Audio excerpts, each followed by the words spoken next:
అందరికీ నమస్కారం.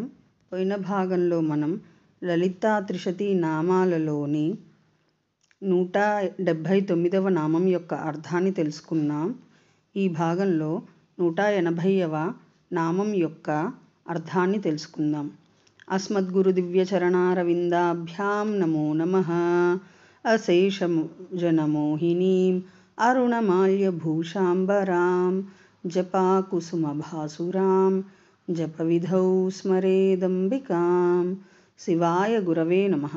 శ్రీ గురు పదాంభుజములకు సభక్తికమైన ప్రణామాంజలి సమర్పణతో లలితా త్రిశతి నామ సంఖ్య 180.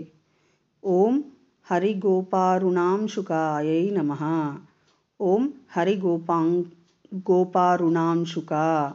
ఇది 8 అక్షరముల నామము. ఈ నామముతో మనము అమ్మవారికి సభక్తికముగా నమస్కరించుచున్నప్పుడు ఓం హరిగోపారుణాంశుకాయై నమః అని పలుకవలెను. హరిగోపారుణాంశుక ఆరుద్ర పురుగు వంటి ఎర్రని రంగు గల వస్త్రమును ధరించునది అని అర్థము. హరిగోప అనగా ఆరుద్ర పురుగు. దీనిని ఇంద్రగోపమని కూడా అందురు.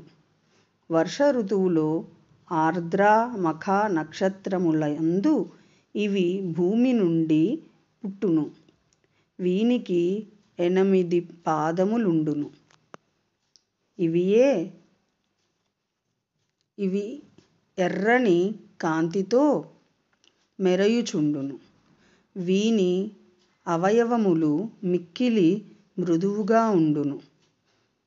ఆ ఆరుద్ర పురుగు రంగు వంటి ఎర్రని వస్త్రమును ధరించినది లేక స్వార్థమునందు క ప్రత్యయము చెప్పుకొనిన ఎర్రని కాంతి కిరణములు కాని కలది అగుట వలన పరమేశ్వరి జగన్మాత పరాశక్తి శ్రీ లలితా మహాత్రిపుర సుందరీదేవి హరిగోపారుణాంశుక అని స్థవనీయమగుచున్నది.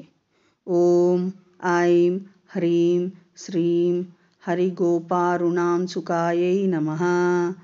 శివశక్తి రూపాయ నమః శివాయ. ఓం ఐం హ్రీం శ్రీం శ్రీమాత్రే నమః. సర్వం శ్రీ సద్గురు దివ్య చరణారవిందార్పణమస్తు.